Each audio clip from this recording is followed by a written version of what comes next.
The following is a special presentation of Green Sports Zone. This is the Gary's Paint and Body Shawn Jones Show.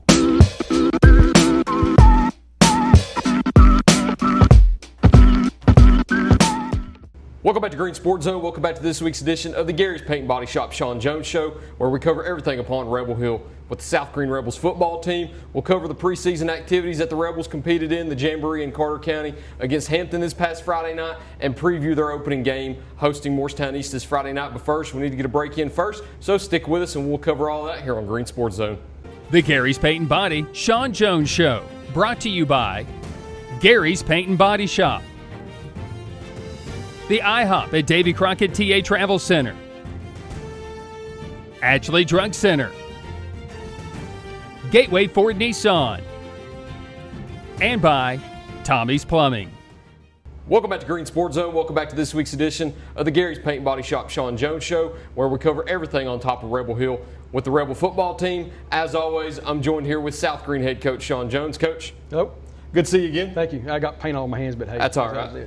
There's one thing you know when you got paint all over the hands. Yeah. Feels ready. Yeah, that's exactly right. You know, we've got the robot now, but he's still got to fill it up and get paint everywhere, but it's ready to go. Do you get more paint on your hands now that you have the robot, or did you have more on it before when you had to manually do it? It don't matter. It's mainly when you try to wash stuff off and it gets all over you, so it doesn't matter. You know, you got to strain this paint, so you're going to get it no matter what. But I enjoy the robots. It's like having another assistant coach when this thing goes, so it's pretty cool to do. So, but we won't complain.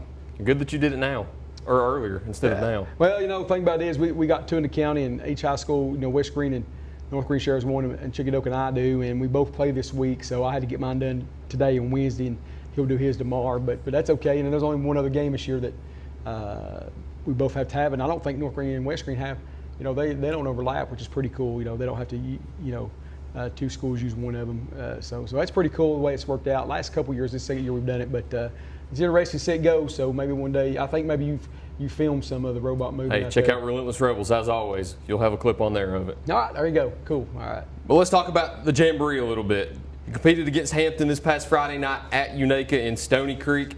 There's been a lot of talk about the Jamboree. I know on our social medias there's been a lot of talk about it and such, but take us through Friday night in your time in Carter County at the Jamboree. Well, you know, I'll just say this. You know, we didn't play well, and that was by design. You know, and if armchair quarterbacks want to write us off, we're okay with that. So that's all I'm gonna say about it. And you know, you got to come watch us in the regular season to see if we live up to the billing. So I'm not gonna say much about that. That's pretty much all I'm gonna say about it.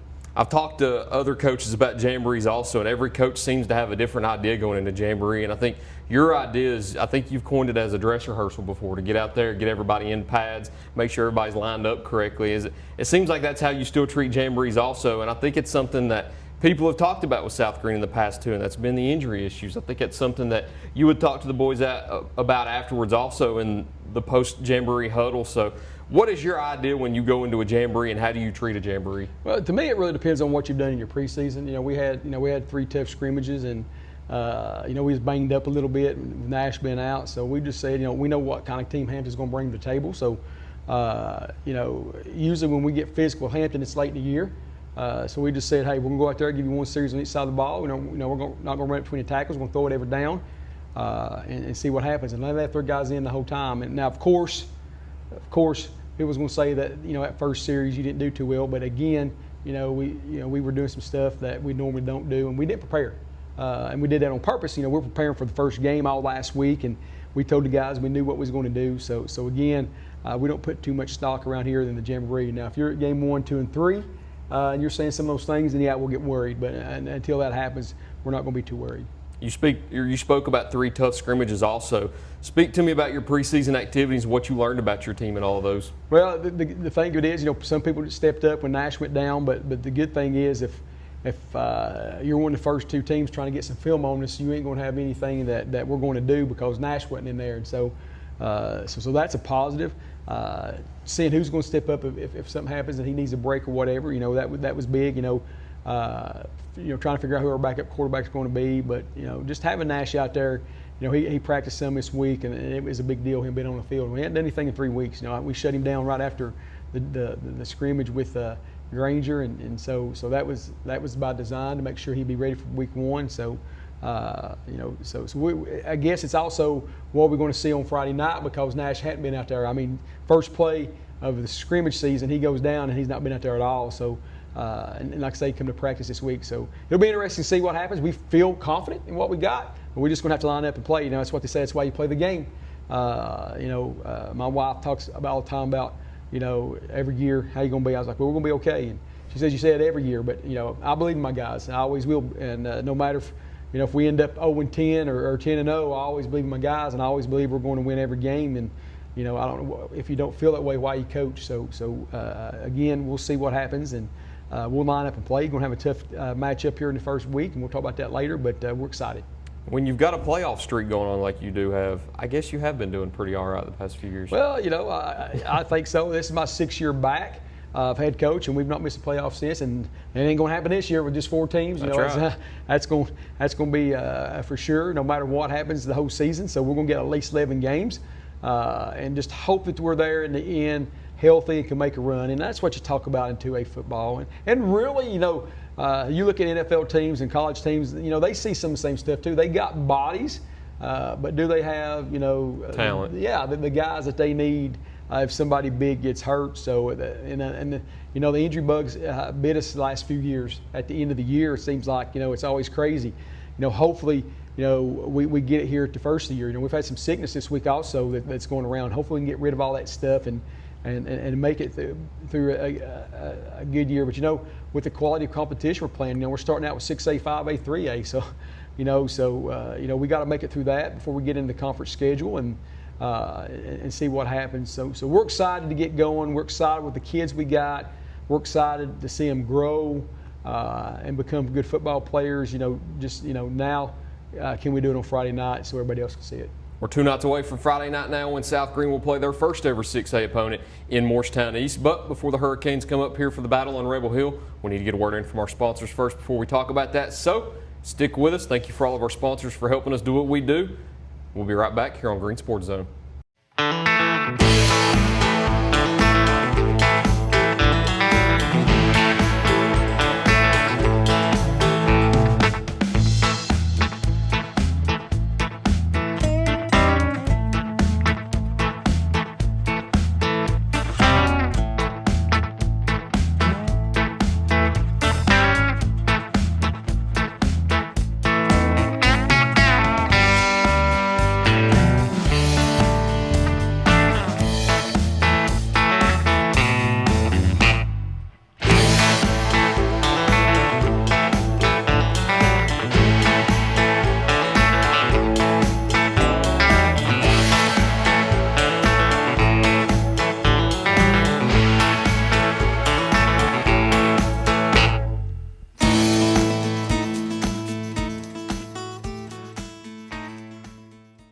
Tommy's Plumbing has been in business for 30 years, and we're still growing because we treat our customers like family. We are proud to do any job from kitchen faucet installation to a complete home repipe. Tommy's Plumbing offers warranties on most products installed by our technicians. When the job is done, our friendly professionals make sure to clean up. We invite you to visit our new showroom in Jonesboro to see our quality products for yourself. Tommy's is the only one to call when you need a fast, reliable, professional plumber in the Tri-Cities. Welcome back to Green Sports Zone. Welcome back to this week's edition of the Gary's Paint and Body Shop Shawn Jones Show, where we cover everything on top of Rebel Hill with the South Green football team. As always, I'm here with Rebels head coach Shawn Jones. So you've got your first ever 6A opponent this Friday night. You've got Morristown East.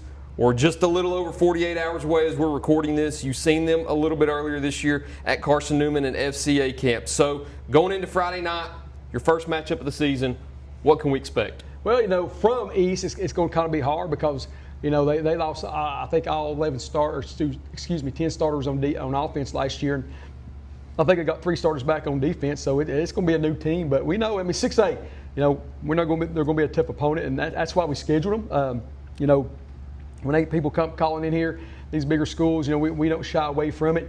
But this is, we feel like, if we bring your A game on Friday night, we have a good opportunity. Morristown East is a little bit different. Yeah, they're 6A, they got a bunch of kids.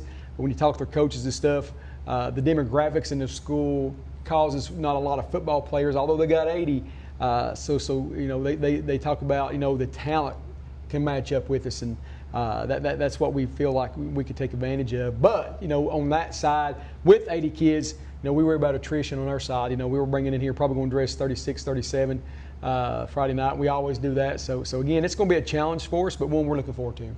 Talk about their offense a little bit. I know you talked about they're essentially replacing their whole entire offensive staff. They're putting in new guys in almost every position. But talk about some of the formations and things that you'll see and the plays that they'll run whenever they line down on Friday night. You know, we've really not seen really a lot of formations. You know, where they'll go 3-by-1 and 2-by-2, and sometimes they'll go 3-by-1 with the H and two receivers to that side, so that's a 3-by-1. So, and that's pretty much all we've seen so far. So, and based on last year, and you know, they could come in here and go different formations, but they're going to try to throw the ball. It seems like, you know, they don't have an identity at running back, but hell, they may come in here Friday night and have an identity. So you know, it'd be interesting. But we feel, you know, they're going to throw the ball. They're going to throw the ball around. You know, we've talked to people in the preseason what they're trying to do, but you know, we've got to get our secondary good to go. And the thing about it is, if you can get pressure, that's the big thing. Get pressure and see what happens with that quarterback, because he's young, from what I understand. I think he played some last year, didn't start the whole year, but he's still young. So we feel, you know, if our defense brings it,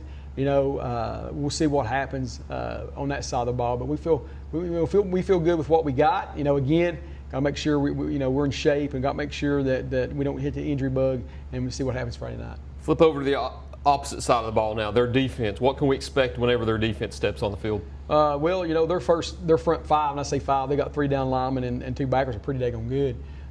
You know, we saw that last week in their Jamboree against Greenville. So, you know, we feel like, you know, we will try to, you know, we're going to try to run the ball on them. We see what happens. You know, we do know, we talked to people that a couple weeks ago, Cott County was able to run the ball on them. So we're going to see what happens. And but they're pretty good up front. Their 2 defensive ends are really good, and Nose is a hard-nosed kid, and their 2 linebackers go hard. So we've talked about all week, we've got to block those guys, you know, then get on the edge and different places and see what happens. But it's going to be a challenge, because, you know, a lot of teams, you know, come in, defense, it's always, you know, your defense is always ahead of your offense, and their defense is pretty good.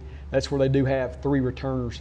So again, we'll see what happens. You know, see, you know, now that Nash is out there, you know, I think it's going to be hard for them to rep all week what we got with Nash, because they won't have anything on him. So it'll just be interesting, you know, match up for the first game, and you know, you always get better from week 1 to week 2. So we hope we can come out here Friday night and get that first win, and then get better for week 2. That's the next question that I was going to lead into. What part of your own team are you excited about? Because I know there's a lot of question marks with Nash being out throughout all of your preseason stuff. Your defense, you've got some new faces in new places on defense, but you've got essentially your exact coaching staff coming back, which is huge in high school football. So what are you most excited to see from your team in your opening game? How we mesh with everybody out there and where they're supposed to be. You know, we moved Charlie the quarterback, so he's a H-back and a slot guy, and you know, we got the freshmen out there trying to do stuff. So how do we gel when Nash and everybody's where they're supposed to be? And that's a big deal. And again, in high school, once one guy's out, you may move 5 guys, and when you don't have a lot of kids. So that's the biggest thing we're looking forward to as a coaching staff. You know, we do have some new linemen up front. How they're going to react again when everybody's where they're supposed to be, and Nash and Tripp and all those guys and Charlie are doing their thing, and we can do what we do. So that's what we're most excited about for Friday night. And as always, too, the question that I always ask at the end of every interview: when you go into your first game with Morristown East on Friday night, what are your 3 keys of the game that you're going to need to carry out to get a win? Well, you know, we got to win the kicking game. You know, that's big, especially got 6A coming in here. You know, Brant's worked his butt off in the kicking game and punting. You know, we got to win that kicking game and special team game. It's always big. The next biggest thing, you know, is going to be attrition. You know, can we withstand? You know, last year, Boone first game, excuse me, not Boone, but Crockett. You know, we felt like we won the first half, and then we got tired. So we got to make sure that we get over that hump this year. And then, you know, 3, you know, we got to go score. Haven't scored in the preseason, and so again, Nash being out's a big deal. So we got to go down and score. And once we do that, then we'll put the ball in Coach Case's hands and see what happens. All right. I got to joke around with you. We joke around, I think, every interview we try to get a different version of Shawn each week. This week we've got a combo. We've got not shoeless Shawn, but flip-flop Shawn. Flip-flops on. And then we've got sleeveless Shawn going on. Sleeveless Shawn. Look, I'm one of them people. My wife and my son gets, Dad, you got to quit wearing the short shorts. I don't care. I'm 52. It feels good care. outside. Yeah, I mean, that's just what I wear. These right here, I mean, I wore them all summer because I burn up. And that's just what you get from me, you know. And I know on the shows, people wonder, why is he barefoot? You know, I tell my principal I'd go barefoot year round if she'd let me, which you can't in school, because I just love it. And we went down to Granger, that scrimmage, and I mean, I feel like we got a real good feel, but I can't mow it as close as they do. I was like, by gosh, I love walking on Bermuda, so I was like, I'm going without my shoes tonight. And so I know people think I'm crazy, and I am, but I mean, it's just, I try to be comfortable. You know, I've done this long enough. I'm not trying to impress anybody. I'm just going to be myself, and so what you see with me on is what I am. But again, it does embarrass my wife. It does embarrass my son. But I mean, that's why you do it. That's why I do it. You know, I mean, especially my son. He's 20. Dad, you got to quit wearing them short shorts. Nope. You know, that's what I got. You know, I do have long legs and everything, but you know, the way I dress, you may see something crazy throughout the summer, especially. Now, not at school. I'll do what I'm supposed to, but you know, there's no telling. And sometimes on administrative days where there's no kids here, I've come in looking with some crazy outfits for the teachers to make fun of. But again, that's okay. But I enjoy what I do. I enjoy my job, and I'm going to have fun and everything. And again, you know, my wife always says also, you know, you're 52. Why don't you dress like it? And I was like, people, you know, I don't want to get old. You know, mentally. Me and my buddies, you know, she's on us all the time too about the way we screw off. And I was like, look, I'm going to be me. We're going to screw off, you know, put us in a nursing home, and we're going to, you know, wheel around and hit each other. And that's just the way we are, because, you know, I'm young at heart and I enjoy having a good time, and that's just the way I'm going to be. So that's what you're going to get. I think that's what you've seen on the show. You know, I'm going to be myself, and you know, hopefully that people understand that, you know, and that's just the way I am. If I remember correctly, did you blow out of a flip-flop at one of your scrimmages last year? It was down at camp, down at Carson Newman. I had flip-flops on, one broke, and I'm out there barefoot, and the team's down there. I was like, why are you barefoot for? I said, well, I had flip-flops on, broke one. I was able to be out there without shoes for about an hour, and then the turf got real hot, and I had to go get one of our kids' shoes. So that did happen. And, you know, sometimes when I scrimmage, I think first scrimmage, or no, it was this summer with 7-on-7, I got a pair of the 5-finger shoes.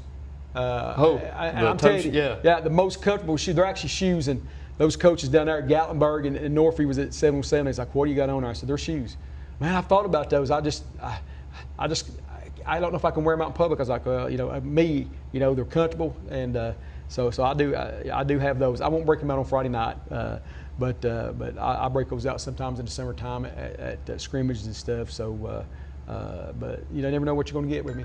Seems like every time somebody goes up to Carson Newman, somebody blows out of a shoe. Whether it's you blow out of a flip-flop, Lucas blew out of a cleat this year too. Yeah, I blew out of a cleat this year, so yeah, you're good. Yeah, that's right. Seems like everybody always blows out of one, but hopefully nothing blows out on Friday night. We'd love to see a Rebel win. We'd love to see South Green knock off their first ever 6A opponent in their first ever game against the 6A opponent. How better way than to start off the season and your career record against a 6A team by going 1-0. Unless there's anything else you'd like to add, that's all I've got. That's it.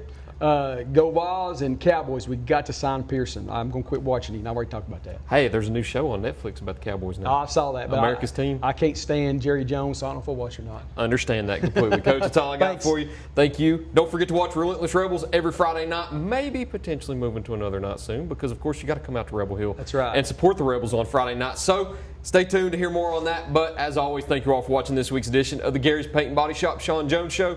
Look forward to seeing you next time here on Green Sports Zone.